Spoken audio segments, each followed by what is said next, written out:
नमस्कार बच्चों, सुयस कोचिंग के ऑनलाइन क्लासेस में आपका स्वागत है। कल मैंने देखा कि कल का जो होमवर्क था परिपथ में तुल्यधारिता निकालना, इसका आंसर कई बच्चों ने भेजा, लेकिन कुछ बच्चों ने नहीं भेजा। वहाँ से मुझे एक बात स्पष्ट हो रही है कि परिपथ वाले सवाल हल करने में आपको थोड़ा बहुत परेशानी जा रही है। अब एक बात है बेटा, यहाँ पे बताना आवश्यक है कि जो परिपथ के सवाल होते हैं आप लोगों के, उसके लिए जितना ज़्यादा आप अभ्यास करोगे उतना बेहतर ढंग से आप उसका आंसर निकाल सकते हो। और जितना कम आप अभ्यास करोगे, जैसे डर जाओगे, जैसे मतलब रेगुलर बच्चे जो भेजते थे तो अमन, दीपक, राज, इनका आंसर आया था, लेकिन और बच्चे नहीं भेजे। तो दो चीज़ें हुई होंगी, या तो इस समय जुलाई आ गई है तो थोड़ा टेंशन, व्यस्तता, इसकी वजह से, या फिर मान लीजिए वो डर गए होंगे परिपथ को देखकर, उनको समझ में नहीं आया होगा। तो अगर समझ में नहीं आया है जिनको किसी को भी, तो उसका एकमात्र तरीका है, आप बड़े परिपथों में पहले मत जाइए। मैं जो शुरुआती छोटे परिपथ आपको हल करवाया था, 2-2 कंडेंसर का, 3-3 कंडेंसर का, उनको हल करना शुरू करिए। फिर जब वो हल हो जाए तो आप अलग अलग विधियों से उन्हें जोड़िए। 3 को पहले श्रेणी क्रम में जोड़ लीजिए, फिर 3 को समांतर क्रम में जोड़ लीजिए, कोई भी मान लेकर उनका तुल्य परिपथ निकालिए, ग्रुप में शेयर करिए, सभी बच्चों से पूछिए, मुझसे पूछिए कि सर क्या सही है, या अपने जो भी बच्चे हैं तो आप ग्रुप में डालेंगे आंसर तो खुद ही सब लोग कमेंट करेंगे। तो इससे आपका धीरे धीरे उसमें अभ्यास होना शुरू होगा, और जब छोटे परिपथ में अभ्यास हो जाएगा तब बड़े परिपथ आप आसानी से निकाल सकते हैं। ठीक है। अच्छा, ये तो बात हुई। अच्छा, दूसरा जो है कि मतलब जुलाई आ गया तो आपके दिमाग में जो टेंशन आ रहा है उसके बारे में आपको बता दें। कोई भी बोर्ड हो, वो किसी भी कोर्स का सिलेबस 10 महीने का मानता है बच्चों।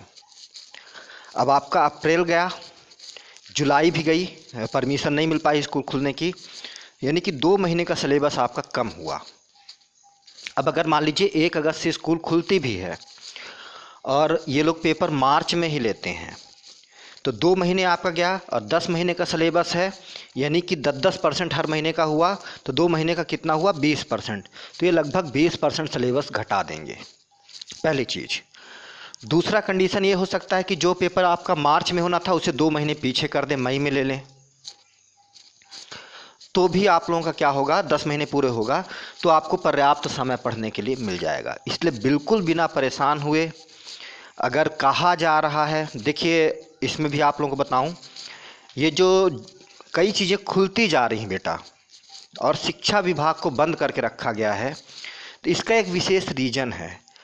होता क्या है कि इकोनॉमिक्स रूप से सभी कमज़ोर होने लगे। जैसे हम लोग किसान घरों के हैं, तो जब लॉकडाउन स्टार्ट हुआ तो शुरू के 2-3 महीने तक हम लोगों के पास पर्याप्त मुद्रा हुआ करती थी, तो हम लोग उसको काट लिए घर में बैठकर। पर जब फिर से मतलब स्टार्ट हुआ तो ये लॉकडाउन की वजह से अब उनके पास 3 महीने के बाद मतलब थोड़ा प्रॉब्लम होना उनके पास शुरू हो गई, और वो प्रॉब्लम जब शासन के पास पहुंची तो किसी न किसी तरह से सुरक्षा की व्यवस्था के साथ इन चीज़ों को खोल दी, ताकि जो किसान वर्ग के हैं या गरीब तबके के लोग हैं उनका जीवन यापन ढंग से हो सके।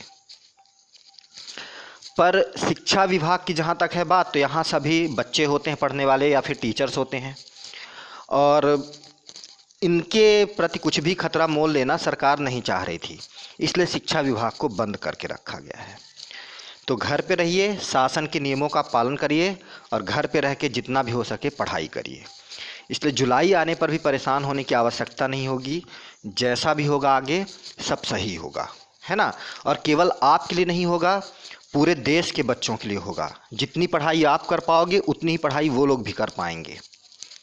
हर जगह बंद है ना। तो इसलिए परेशान होने की बिल्कुल भी आवश्यकता नहीं होगी, जैसी परिस्थितियां बन गई उसके अनुसार आपको बढ़ते रहना है। ठीक है। चलिए आज का वीडियो स्टार्ट करते हैं शनिवार का। तो आज के वीडियो में कल के जो 2 होमवर्क थे पहले उसे अपन लोग डिस्कस कर लें। आपकी स्क्रीन पर दिख रहा होगा, ये परिपथ मैंने आपको व्हाट्सएप ग्रुप में दिया था। कई बच्चे सॉल्व भी किए, उनका सही भी था, लगाने की स्टाइल भी अच्छी रही, आंसर सही आ रहा था कि नहीं ये चेक करते हैं अपन लोग इसको सॉल्व करके। तो देखिए बड़ा ही सिंपल होता है न्यूमेरिकल हल करना। C1 और C2 2 कंडेंसर ऊपर हैं और C3 और C4 2 कंडेंसर नीचे हैं जिनके मान वहाँ पे लिखे गए हैं। तो अगर ऊपर वाले दोनों कंडेंसरों को आप देखिए तो किसमें है, श्रेणी क्रम में। और श्रेणी क्रम में जब धारिता आप लोग निकालते हो तो जब दो, वैसे तो नियम ये होता है कि व्युत्क्रम करके जोड़ लो, पर जब 2 कंडेंसर होते हैं केवल अलग अलग मान के, तो उनके लिए हमने आपको एक ट्रिक बताया था कि C1 C2 बटे C1 प्लस C2, यानी कि दोनों के मानों का अंश में गुणा करके रख दीजिए और हर में जोड़ के रख दीजिए। तो 10 गुणे 20 बराबर 200, तो 200 को हम अंश में रख देंगे, बटे में दोनों का योग, तो 10 धन 20 बराबर 30, तो 200 बटे 30 आएगा आपका। शून्य से शून्य कट जाएगा तो 20 बटे 3 फैरड, यानी इन दोनों की तुल्य धारिता कितनी आ गई, 20 बटे 3 फैरड। समझ में आई बात। अच्छा, नीचे वाले भी दोनों कंडेंसर अलग अलग मान के हैं और दोनों का किस में जुड़े हुए हैं, श्रेणी क्रम में। तो इनकी भी तुल्य धारिता कितनी होगी, अंश में दोनों का गुणनफल बटे हर में दोनों का योगफल। तो अंश में क्या होगा, 20 गुणे 40 यानी कि 800 बटे हर में दोनों का योग, यानी कि 40 20 60, यानी कि 800 बटे 60। शून्य से शून्य कट गए तो क्या बचेगा, 80 बटे 6। आप 2 से काटने जाओगे तो 2 तिहाई 6 हर में हो जाएगा, तो 3 बचेगा हर में, और अंश को 2 से काटोगे, 80 को 2 से काटोगे तो कितना बचेगा, 40। तो आपका इन दोनों का तुल्य धारिता कितनी आ जाएगी, 40 बटे 3 फैरड। जिन लोगों से नहीं बने हैं तो बाकायदे कॉपी में लिख लिख कर इसे हल करिए, जैसा मैं बोलता जा रहा हूँ तो आपको तुरंत समझ में आ जाएगा। तो अब देखिए ऊपर 20 बटे 3 फैरड और नीचे 40 बटे 3 फैरड, और ये दोनों किस में है, समांतर क्रम में है। तो समांतर क्रम में तुल्य धारिता दोनों के योग के बराबर होती है, इसलिए हम क्या करेंगे, 20 बटे 3 धन 40 बटे 3, दोनों का एलसीएम 3 आ जाएगा। और जब एलसीएम बराबर है इनके तो ऊपर क्या आ जाएगा, 20 धन 40, 40 20 60 बटे 3, 3 से हम काटे तो 3 दूनी 6 यानी कि 20 फैरड, यानी कि इस परिपथ की तुल्य धारिता कितनी आ गई बच्चों, 20 फैरड, सॉरी माइक्रोफैरड। ये गलतियां अक्सर हो जाती हैं, मैं भी चूंकि यहाँ पे मात्रक लिख चुका हूँ इसलिए सुधार नहीं रहा हूँ। आप लोग ध्यान रखिएगा, जो मात्रक आपको दिया गया है आंसर भी उसी मात्रक में दीजिएगा।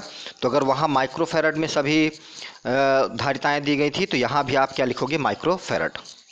ठीक है, चलिए अगला क्वेश्चन में चलते हैं। ये भी कल व्हाट्सएप ग्रुप में दिया गया था और कई बच्चे इसे सॉल्व करके भेजे हैं। ठीक है, तो देखिए परिपथ देखने में बड़ा कठिन दिख रहा है, बहुत सारे संधारित हैं, आप डर जाओगे पहले ही, पर डरो नहीं, अगर ढंग से करने की कोशिश करो तो बड़ा ही आसान परिपथ है। कैसे, मैंने बोला था कि छोटे छोटे यूनिट ढूंढो परिपथों में, तो मुझे तो 2 छोटे यूनिट, एक ये वाला और एक ये वाला दिख रहा है। अच्छा, इस वाले यूनिट में सीढ़ियाँ बनी हुई है, पर सभी कंडेंसर एक क्रम में ही जुड़े हुए हैं। इसका नेगेटिव सिरा इसके पॉजिटिव से, इसका नेगेटिव इसके पॉजिटिव से, और पहले वाले का पहला प्लेट इधर आवेश रो से, दूसरे वाले का दूसरा प्लेट पृथ्वीकृत किया गया। तो सभी किस में है, श्रेणी क्रम में है, और ये दोनों किस में जुड़े हुए हैं, समांतर क्रम में। तो इन दोनों की धारिताएं आप समांतर क्रम में निकालो, तो समांतर क्रम में 10 धन 10 बराबर 20 फैरड। आई बात समझ में भाई, डायरेक्टली जोड़ दोगे समांतर क्रम में, पर श्रेणी क्रम में व्युत्क्रम करके जोड़ना पड़ेगा। अच्छा, ये तो लंबा वाला हुआ। ट्रिक हमने बताई थी कि जब समान मान के, जैसे 60 60 60 तीनों हैं, समान मान के जितने भी संधारित्र श्रेणी क्रम में जुड़े हैं तो हम क्या कर देते हैं, एक संधारित्र की धारिता जो कि 60 माइक्रोफैराड है बटे संधारित्रों की संख्या। तो एक संधारित्र की धारिता 60 बटे संधारित्र कितने हैं, 1 2 3, तो बटे 3 कर देंगे। तो 3 से जब हम 60 को काटेंगे तो 3 दूनी 6, यानी कि इन सभी की विधारिताएं कितनी आ गई, 20 फैरड। अब देखो ये पूरा और ये पूरा किस में है, एक दूसरे के समांतर क्रम में, और दोनों की धारिताएं कितनी आ रही हैं, 20 20 फैरड, और समांतर क्रम में दोनों की धारिताएं कितनी होती, दोनों के योग के बराबर। तो 20 धन 20 बराबर 40 फैरड। अब ये पूरे का धारिता कितना आ गया बच्चों, 40 फैरड, और इसकी धारिता कितनी है, 40 फैरड। अब ये 40 फैरड और ये 40 फैरड किस में है, श्रेणी क्रम में है। और श्रेणी क्रम में धारिता क्या होती है, दोनों समान मान के हैं 40-40 के, तो एक की धारिता 40 बटे संधारित्रों की संख्या, तो संधारित्र कितने रहेंगे, एक ये वाला और एक इसका पूरे का 40, तो 40 बटे 2 से काटोगे तो कितना आ जाएगा आपका 20 फैरड। या फिर मैंने ऐसा कर दिया C1 C2 बटे C1 प्लस C2 से, तो 40 गुणे 40 बटे 40 धन 40, तो 40 गुणे 40 बराबर 1600 बटे 40 40 80, शून्य से शून्य कट गया तो 160 बटे 8, 8 से काटिए तो 8 दूने 16 और शून्य यानी कि 20 फैरड। तो विधि चाहे आप जो अपनाओ कोई फ़र्क नहीं पड़ता, जो ट्रिक अपनाओ आपका आंसर हमेशा उतना ही आएगा। तो उम्मीद है आपको ये समझ में आ गया होगा। ये भी परिपथ नहीं आया है तो बढ़िया रिवाइंड करके वीडियो आप पूरा शुरू से इसको सॉल्व कर डालिए। ये क्वेश्चन जो यहाँ पे रखा गया है ये दीपक भैया ने भेजा था कल व्हाट्सएप ग्रुप में, लगभग रात को 10 बजे के आसपास, और इसका आंसर पूछा था उन्होंने। इसमें क्या करना था आपको कि जैसा परिपथ आपको दिख रहा है, इस परिपथ में एक कंडेंसर ये 1 माइक्रोफैरड का है और ये 4 माइक्रोफैरड का है, तो इन दोनों में जाने वाले आवेशों का अनुपात ज्ञात करना था। क्वेश्चन आसान ही है, पर मैं भी मौखिक लगाकर वहाँ उनको भेजा था तो थोड़ा सा मिस्टेक मुझसे भी हो गया था, जिसे यहाँ पे सॉल्व करने पर सही आंसर आ गया है। तो मैं आप लोगों को भी ये बताऊंगा आगे। लेकिन ये थोड़ा बड़ा परिपथ बेटा, अगर आवेश और विभव निकालना समझना होगा तो पहले हम बेसिक परिपथों में इसकी चर्चा कर लें, है ना। मैंने यहाँ पे निकाल कर दिया है 1:12 इसका आंसर आया है। खैर चलते हैं बेसिक परिपथों की चर्चा करते हैं, छोटे परिपथों की। हम सबसे पहले जो आपको परिपथ दिए थे वहाँ से चर्चा हम स्टार्ट करेंगे आपके लिए, ठीक है। मान लीजिए ये परिपथ आपको दिया गया था, इसकी धारिता आप लोग निकाले थे। अब हम इसी परिपथ में एक कंडेंसर 2 फैरड का और दूसरे कंडेंसर को 4 फैरड का जोड़ दिए, और साथ में आपको ये बोल दिए कि इन दोनों को हमने एक बैटरी से जोड़ा। इस पूरे परिपथ को, इस बैटरी की जो विभव था वो कितना था बच्चों, मान लीजिए 12 वोल्ट हमने दे दिया आपको। कितना दे दिया, 12 वोल्ट, सॉरी यहाँ 12 लिख लीजिएगा। तो प्रत्येक संधारित्र पर पहुंचने वाला आवेश बताइए, ठीक है। फिर से सुन लीजिए क्वेश्चन कि हमारे पास 2 संधारित्र समांतर क्रम में जुड़े हैं, 2 फैराड और 4 फैराड के, और इस संयोजन को बाहरी विभवांतर यानी कि एक बैटरी से जोड़ देते हैं जिसका विभवांतर कितना है, 12 वोल्ट। तो प्रत्येक संधारित्र पर पहुंचने वाला आवेश बताइए, ऐसा करके क्वेश्चन आपके परीक्षा में आएगा। तो ध्यान से देखिएगा, आपको हमने बता दिया है कि समांतर क्रम में जो विभव का मान होता है वो प्रत्येक संधारित्र पर समान होता है। तो अगर बाहर का विभव 12 वोल्ट है तो इसका भी विभव कितना होगा, 12 वोल्ट दोनों सिरों का, और इसका भी विभवांतर कितना होगा, 12 वोल्ट। तो जब दोनों का विभव आपको 12-12 वोल्ट मिल रहा है और धारिता आपके पास 2 फैराड और 4 फैराड है, यानी कि आपके पास Q और V है, सॉरी C और V है, तो क्या आप Q का मान नहीं निकाल सकते हो, Q = CV से। तो इसके सिरों का, इस पर जाने वाला आवेश जब निकालना होगा तो Q = हम CV लगाएंगे, तो इसकी धारिता C बराबर कितना है, 2 फैराड, और विभव कितना पहुंच रहा है, 12 वोल्ट, तो 12 दूना 24 कूलाम आ गया पहले वाले के सिरों का आवेश। दूसरे वाले के सिरों का आवेश निकालें तो क्या हो जाएगा, इस पर पहुंचने वाला विभव V बराबर कितना है आपका, 12 वोल्ट, और इसकी धारिता C बराबर कितना है, 4 फैराड, तो Q = CV से C का मान हमने 4 रख दिया और विभव का मान V का कितना रख दिया, 12, तो 12 चौक 48 कूलाम, यानी कि पहले संधारित्र पर 24 कूलाम का आवेश पहुंचेगा, दूसरे संधारित्र पर 48 कूलाम का। अब अगर आपको शंका हो रही है शुरुआती जब आप हल कर रहे हैं तो आपका आंसर सही है या गलत, तो आप ऐसा समझ सकते हो कि जो भी आवेश यहाँ से निकलेगा बैटरी से वो इस बिंदु पर जाकर यहाँ जाकर 2 भागों में बटेगा। तो इधर जाने वाला आवेश का मान कितना है आपका, 24 कूलाम का, और इधर आने वाले आवेश का मान कितना है, 48। पर ये दोनों आवेश मुख्य आवेश से ही अलग अलग बटे हैं, तो इन दोनों का योग हमेशा मुख्य आवेश के बराबर होगा। और अगर ये दोनों बराबर आ गए तो ये मान लीजिए कि आपका आंसर सही है। तो 24 और 48 को अगर हम अपन जोड़ते हैं तो कितना आ रहा है, 72 कूलाम। अब हम कैलकुलेट करके देख लें इसका आवेश 72 कूलाम। अगर इन दोनों का योग और कैलकुलेशन से मिलने वाला आवेश समान हुआ तो सही है। तो इन दोनों की तुल्य धारिता कितनी होगी, 4 2 6 है ना। तो यहाँ की टोटल धारिता C बराबर 6 आ गया फेरड, और विभव कितना है 12। तो Q इक्वल टू क्या होता है CV। तो टोटल धारिता हमने 6 रख दी और विभव का मान 12, तो 12 छांग 72। तो कैलकुलेशन से मिलने वाला आवेश यानी कि यहाँ से आने वाला आवेश 72 हुआ, और इन दोनों का भी योग कितना आ रहा है, इन दोनों का योग कितना आ रहा है आपका 72। तो चूंकि दोनों आवेश आपके समान आ रहे हैं तो आवेश संरक्षण के नियम का पालन हो रहा है, इसलिए आपका प्राप्त आंसर क्या है, सही है। ये मैंने एक चेक करने का तरीका बता दिया जब आप कंफ्यूज हो जाओगे। अच्छा, यही दोनों अगर आपके क्या होते, श्रेणी क्रम में होते और प्रत्येक पर आपको विभव निकालना होता, तो आप प्रत्येक का विभव निकाल लीजिए, और अगर आपको शंका हो रही है कि आपका सही है गलत है, तो जो बैटरी जुड़ी रहेगी भाई, विभव कुल विभव क्या होता है, सभी विभवों के योग के बराबर होता है। तो जो आपके सभी विभव आएंगे उनका योग कर लीजिए, अगर उनका योग बैटरी के विभव के बराबर आ गया तब आपका आंसर क्या है, सही है। यानी कि समांतर क्रम में आप आवेश संरक्षण के सिद्धांत का पालन करोगे, और श्रेणी क्रम में जब भी देखना होगा तो विभवों के योग वाले सिद्धांत के। आई बात समझ में? चलिए आगे बढ़ते हैं। इसको भी मान लीजिए हमने बोल दिया है कि आप इस पूरे संयोजन को बाहर से एक बैटरी 10 वोल्ट की बैटरी से जोड़ देते हो,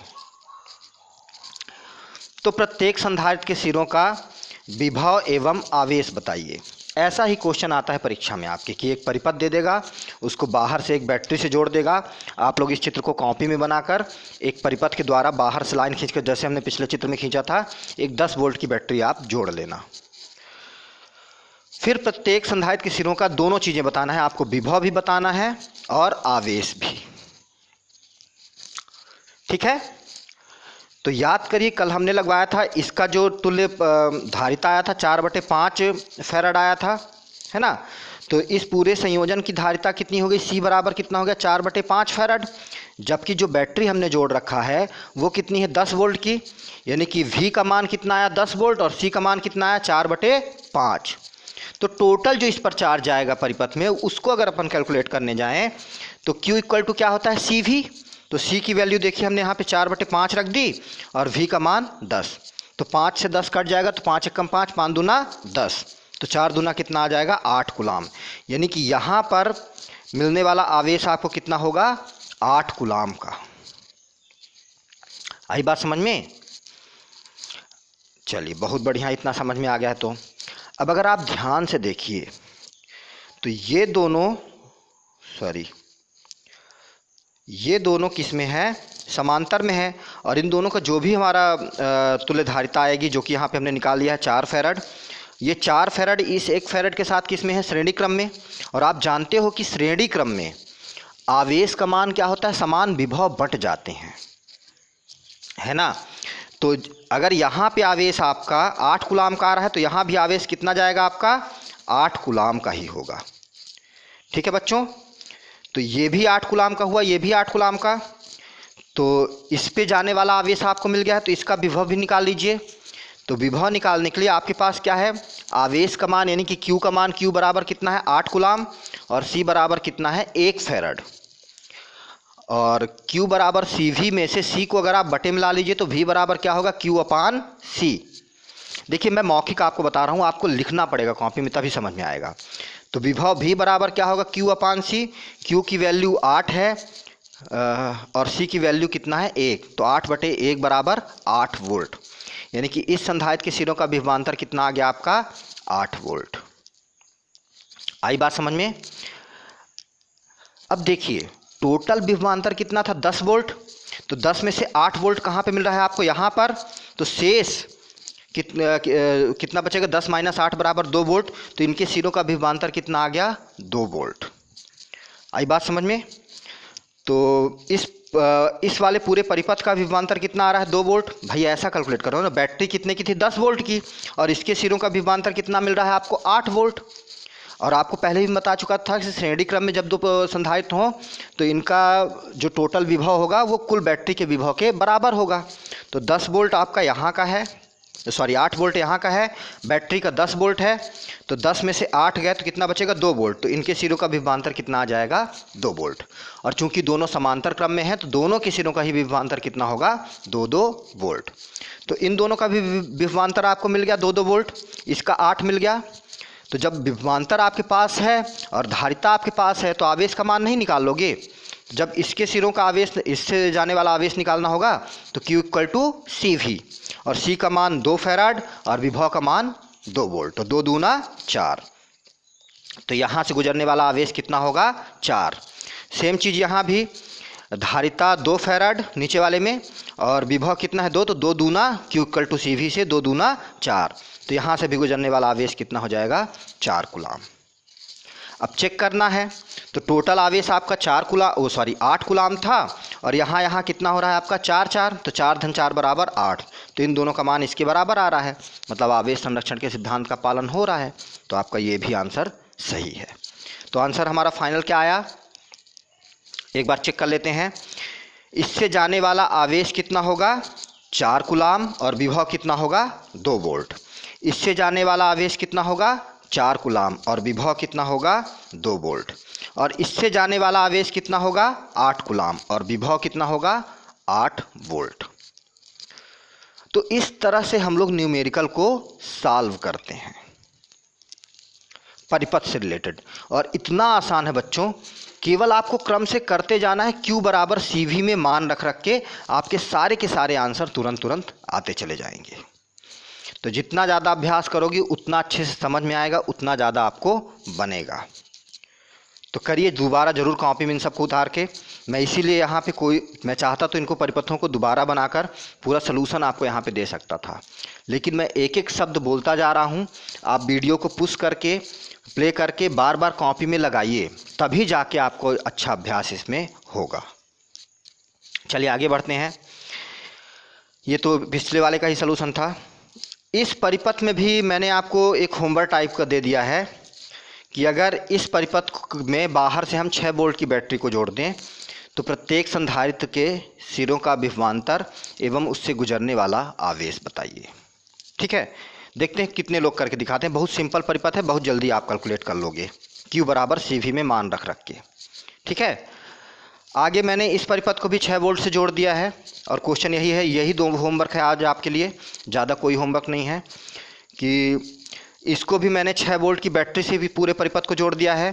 तो प्रत्येक संधारित्र के सिरों का विभवांतर व आवेश बताइए। आप C1 C2 C3 C4 ऐसा करके नाम दे लीजिएगा और अलग अलग करके मुझे आंसर लिख के भेजिए। आगे बढ़ते हैं। इसमें भी सेम टू सेम क्वेश्चन हम उठा सकते हैं कि अगर हम क्या करें कि जोड़ दें किसी बैटरी से, बाहरी बैटरी से, तो कितना होगा। तो इसको मैं होमवर्क नहीं दे रहा हूँ आपके लिए। आप अगर पिछले वाले दोनों होमवर्क कर पाए तो अपने से आप एक बैटरी, देखिए बैटरी आप क्या क्या ले सकते हो। जो बैटरियाँ अवेलेबल हैं, जैसे आप पेंसिल सेल का विभव जानते हो कि 1.5 वोल्ट होता है, तो उसी के गुणक के रूप में होता है। तो 1.5 अगर 2 सेल जोड़ा तो कितना हो गया, 1.5 दूना 3, तो 3 वोल्ट। तो या तो आप 3 वोल्ट किलो, या तो आप 6 वोल्ट किलो, या तो आप 12 वोल्ट किलो। तो जो भी आप लेना वो नीचे बना देना परिपथ और मुझे आंसर ज़रूर भेजना अगर आपसे बनने लगा तो। ठीक है, इसमें मैं नहीं दे रहा हूँ आपको होमवर्क, ना ही इसको दे रहा हूँ, पर अगर आप कर पाए तो इसको भी आप बाहरी परिपथ से जोड़ लेना, कोई भी एक बैटरी लेकर, है ना, जितने भी वोल्ट की आपको लेना हो, और कैलकुलेट करके मुझे ज़रूर भेजना अगर आपको अच्छा अभ्यास करना है तो। ठीक है ना। आगे देखते हैं। ये दीपक का सवाल था। मैं आपको बाद बताऊंगा कि मुझसे गलती कहाँ हुई थी और कैसे हुई थी।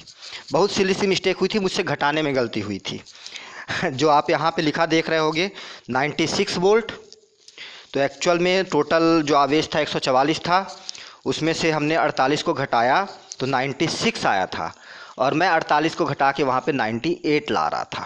दीपक मुझे क्वेश्चन भी किया था, जो रात को मैं 12-1 बजे देखा था कि सर ये 98 कहाँ से आया। तो देखो इतनी सिली सी मिस्टेक मुझसे हो गई उस समय, हालांकि मैं मौखिक कर रहा था, कॉपी वगैरह में नहीं। तो थोड़ा बहुत गलतियां होना स्वाभाविक है।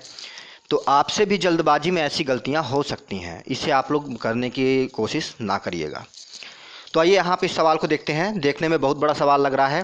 क्वेश्चन ये था बच्चों, फिर से एक बार रिवाइज करवा दूँ कि इस पूरे परिपथ को 24 वोल्ट की बैटरी से जोड़ा गया है। तो 1 माइक्रोफैराड और 4 माइक्रोफैराड के संधारित्रों के आवेशों का अनुपात बताइए। तो हम एक काम कर लें, 1 फैराड से गुजरने वाला आवेश निकाल लें और 4 फैराड से गुजरने वाला आवेश निकाल लें, फिर दोनों को अंश और हर में रख दें तो हमारा अनुपात हमें तुरंत मिल जाएगा। आई बात समझ में? तो चलिए कैलकुलेट करते हैं। देखो, दो चीज़ें हैं बच्चों।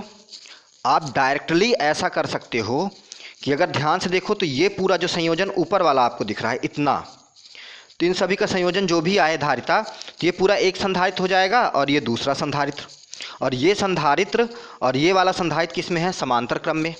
तो यहाँ का विभव आपका कितना है? 24 वोल्ट। तो इन दोनों के सिरों का विभवांतर भी कितना होगा? 24 वोल्ट। अब इसके सिरों का विभवांतर आपके पास 24 वोल्ट है और इसकी जो धारिता है कितनी है? 4 माइक्रोफैराड है। तो आपके पास V और C है, आपको Q निकालना है। तो Q बराबर क्या होता है? CV। और अगर Q बराबर CV होता है तो C का मान कितना है? 4, और V का मान कितना है? यहाँ पे देखिए 24। तो 4 × 24 बराबर 96 कूलाम। यानी कि इससे गुजरने वाला आवेश कितना आ गया आपका? 96 कूलाम। ठीक है। अच्छा, यही विभव इस पूरे संधारित्र के सिरों का है। तो अगर हम इसकी तुल्य धारिता निकाल लें और धारिता C में विभव V का गुणा कर दें तो इससे गुजरने वाला हमें आवेश मिल जाएगा। तो आइए करते हैं। 5 और 1 माइक्रोफैराड के कंडेंसर किस में है? समांतर क्रम में। तो इन दोनों की तुल्य धारिता कितनी होगी? 5 1 6। अब यहाँ का 6 और ये 3, ये दोनों किस में है? श्रेणी क्रम में। तो इन दोनों की तुल्य धारिता निकालने जाए तो ऊपर दोनों का गुणनफल और हर में दोनों का योगफल। तो 6 × 3 बटे 6 धन 3। तो अंश में क्या आ जाएगा? 6 त्रिक 18 बटे 6 धन 3 बराबर कितना आ जाएगा? 6 3 9, और 9 से जब 18 को काटोगे तो 9 दूनी 18। तो इसकी तुल्य धारिता, इतने की पूरे की तुल्य धारिता आपकी कितनी आ गई? 2 माइक्रोफैराड। और विभव कितना है? 24 वोल्ट। तो आवेश कितना हो जाएगा? Q बराबर CV से। तो 24 × 2, तो 24 दूना 48। यानी कि यहाँ से जाने वाला आवेश कितना है? 48 कूलाम का। अब ये संधारित्र और ये पूरा संधारित्र किस में है? श्रेणी क्रम में। और श्रेणी क्रम में आवेश का मान क्या होता है? समान। तो यहाँ का अगर आवेश है 48 कूलाम तो यहाँ भी आवेश कितना जाएगा? 48 कूलाम। और ये आवेश इस संधि पर जाकर दो अलग अलग भागों में बटेगा। इधर का आवेश अलग होगा और इधर का आवेश क्या होगा? अलग। तो इन दोनों में जो आवेश बट रहा है वो ज्ञात करने के लिए हमें इन दोनों का क्या ज्ञात करना पड़ेगा? इन दोनों के सिरों का विभवांतर। और विभवांतर भी बराबर क्या होता है? Q/C। Q बराबर CV से जब आप C को बटे में ला लोगे तो V बराबर क्या होगा? Q/C। तो Q तो है आपके पास और इनकी तुल्य धारिता भी कितनी है? 5 1 6। तो दोनों का मान रखकर आप टोटल यहाँ का विभवांतर निकाल लीजिए।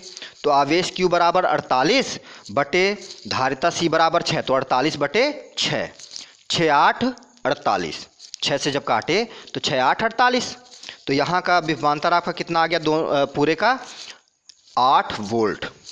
अब चूंकि ये दोनों समांतर क्रम में है और समांतर क्रम में विभव समान होता है, तो अगर टोटल विभव कितना है इन दोनों के सिरों का? 8 वोल्ट। तो इसके भी सिरों का विभवांतर कितना होगा? 8 वोल्ट, और इसके भी सिरों का विभवांतर कितना होगा? 8 वोल्ट। ठीक ना। तो अब आपके पास इसके सिरों का विभवांतर 8 वोल्ट है और धारिता 1 माइक्रोफैराड है। तो Q बराबर क्या हो जाएगा? CV। तो C का मान हम 1 रखेंगे और V का मान कितना था? 8। तो 8 1 कम 8। तो यहाँ से गुजरने वाला आवेश क्या आ गया? 8 माइक्रो कूलाम। ध्यान रखिएगा, मैं हर जगह कूलाम कूलाम लिखा हूँ, और इसीलिए कूलाम लिखा हूँ ताकि आपको मैं बाद में बता सकूँ कि मात्रक यहाँ पे गलत है आपका। आप यहाँ पे माइक्रो कूलाम ही लिखोगे क्योंकि धारिता किस में थी? माइक्रो कूलाम में। याद रखिएगा। तो देखिए, इस संधारित्र के सिरों का जो भी आपका मतलब आवेश मिला है, इस संधारित्र से गुजरने वाला आवेश आपको कितना मिला है? 8 माइक्रो कूलाम। और इस वाले संधारित्र से गुजरने वाला आवेश कितना मिला है? 96 माइक्रो कूलाम।